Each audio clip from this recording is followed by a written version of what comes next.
안녕하세요. 5월 3일 금요일 큐티 가이드 시작하겠습니다. 오늘 본문은 사도행전 13장 36절로 43절까지 말씀입니다. 사도행전 13장부터 바울이 선교 사역을 주도하는 인물로 전면에 등장을 합니다. 사도행전 13장에는 비시디아 안디옥에서 했던 바울의 설교문이 기록되어 있는데요. 이건 성경에 기록된 바울의 첫 설교문입니다. 설교문을 보면 바울은 이스라엘 역사를 풀어가면서 설교를 진행해 갑니다.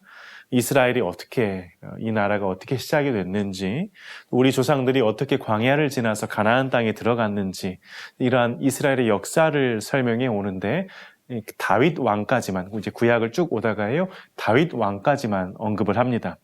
다윗 이후에는 특별히 따로 왕들에 대해서 설명하지 않았고, 바로 건너뛰어서 다윗의 후손으로 바로 예수 그리스도 오셨다 하는 걸 설명합니다.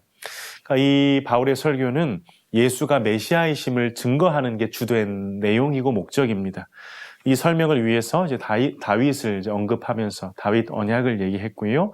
그 약속을 구체화하신, 곧 성취하신 이가 바로 예수 그리스도다, 이렇게 곧장 연결을 한 겁니다.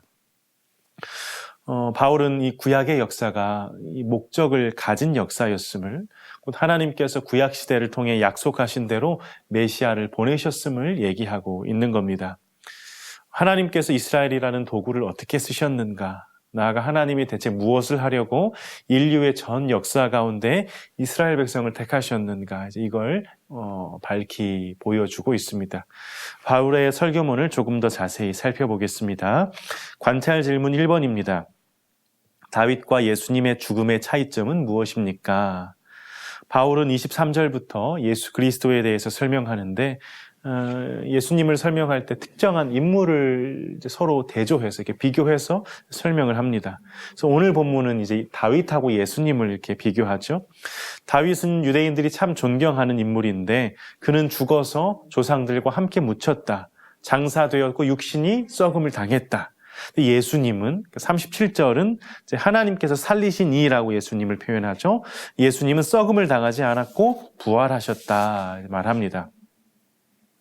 관찰 질문 2번입니다. 바울이 전한 복음의 내용은 무엇입니까?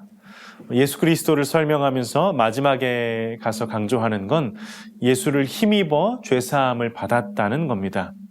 또한 모세의 율법으로 의롭다 하심을 얻지 못했는데 예수를 힘입어 예수를 믿는 자마다 의롭다함을 얻게 된다는 이 사실입니다. 예수로 말미암아 죄사함을 받는다는 것, 이 속죄에 대해서는 베드로도 여러 번 얘기를 했거든요. 근데 바울은 한 걸음 더 나아가서 믿음으로 의롭다함을 받는다는 이 대원칙을 표명했습니다. 예수 그리스도를 믿음으로 의롭다 하심을 얻는다는 그 중요한 사상이 바울의 첫 설교에서부터 드러납니다. 관찰 질문 3번입니다. 바울의 가르침을 받은 이들의 반응은 무엇이며 그들에게 권하는 것은 무엇입니까? 바울의 설교가 마치고 사람들은 다음 안식일에도 이 말씀을 가르쳐달라 이렇게 요청을 했습니다. 그러니까 더 듣고 싶다고, 하나님의 말씀이 무엇인지 알고 또 배우고 싶다 요청을 한 거죠. 그렇게 바울과 바나바를 이렇게 따랐습니다. 두 사도는 항상 하나님의 은혜 가운데 거하기를, 이렇게 성도들을 이렇게 거하기를 권면하며 또 기도하며 또 그렇게 하였습니다. 연구와 묵상 4번입니다. 유대인과 유대교에 입교한 경건한 사람들이 바울과 바나바를 따는 이유는 무엇인지 묵상해 봅시다. 하나님의 말씀을 선포하자 두 부류로 극명하게 갈리죠. 한 부류는 하나님의 말씀을 기뻐하고 즐거워하고 다음에도 또 가르쳐 주십시오 이렇게 하는 무리가 있는가 하면, 또 한 무리는 이걸 시기하고 비방하고 쫓아내고 이러한 자들로 딱 갈립니다. 초등학교 때 과학 시간에 리트머스 용의 실험을 해본 적이 있습니다. 리트머스 종이를 선생님이 나눠주고요. 거기에 용액을 붓는 실험인데요. 만약에 종이에 용액이 떨어지는데 산성이 떨어지면 붉게 변하고 염기성이 떨어지면 이렇게 푸르게 변합니다. 용액을 부으면 푸르든지 붉든지 둘 중에 하나입니다. 중간은 없습니다. 마찬가지로 우리가 주님의 복음을 전하면 그리스도 앞에 딱 두 부류가 됩니다. 그리스도 앞에 그 복음을 받아들이고 나는 죄인이로소이다 고백하며 하나님 앞으로 나아오는 그 은혜 안으로 들어가는 이들이 있는가 하면, 반대로 거부하고 핍박하고 참 그러한 일들이 생깁니다. 중간은 없어요. 그래서 바울과 바나바를 따르는 사람은 그동안 살아오면서 이 죄에 대한 갈증 때문에 어떻게 이것을 해결해야 하는가 많이 고민하고 이러한 이들이었는데 예수 복음이 그들의 그 갈증을 완전하게 해결하고 그 생수를 맛보며 기쁨을 느꼈기 때문에 계속해서 말씀을 들려달라고 생명의 양식을 공급해달라고 하는 것이죠. 이러한 사람들이 있기 때문에 교회는 또 성도된 우리는 전도와 선교의 사명을 분명히 계속해서 감당해야 할 것입니다. 마지막 적용 5번입니다. 나는 복음의 핵심에 대해서 구체적으로 알고 있습니까? 바른 복음을 전하기 위해 내가 해야 하는 것은 무엇인지 생각해 봅시다. 복음은 한 번 아는 것으로 끝나는 게 아닙니다. 믿는 자도 계속해서 복음을 들어야 하고 하나님의 말씀을 공급받는 가운데 이 생명력을 누리며 살아야 합니다. 바울이 말한 복음의 핵심은 믿음으로 구원을 받는다는 것, 이신칭이죠. 믿음으로 구원을 받는다는 건 우리 구원의 어떤 근거와 조건이 우리 자신에게 있는 게 아니고 오직 예수 그리스도의 그 구속사에게 전체에 있음을 알고 주님을 신뢰하고 의지할 때 오직 주님의 크신 자비와 긍휼로 우리를 받아 주신다는 겁니다.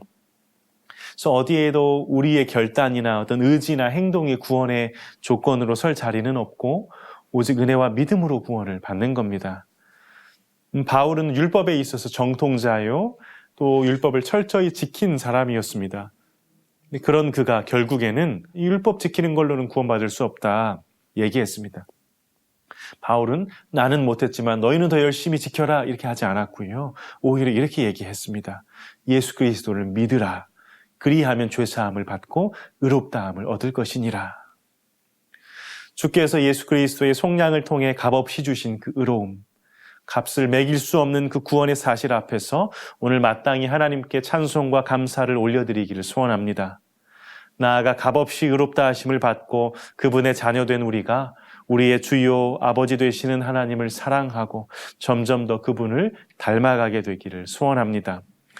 예수를 힘입어 믿음으로 의로움을 얻었던 안디옥의 제자들에게 기쁨과 성령이 충만하고 하나님 말씀이 흥왕하여 그 지방에 두루 퍼졌던 것처럼 오늘 우리 공동체에도 주의 성령과 기쁨이 충만하여 주께서 우리를 이방의 빛으로 삼으사 우리가 있는 그 지역사회에 두루 전파되고 하나님의 말씀이 흥왕하여 더하는 역사가 풍성하게 일어나기를 간절히 소망합니다.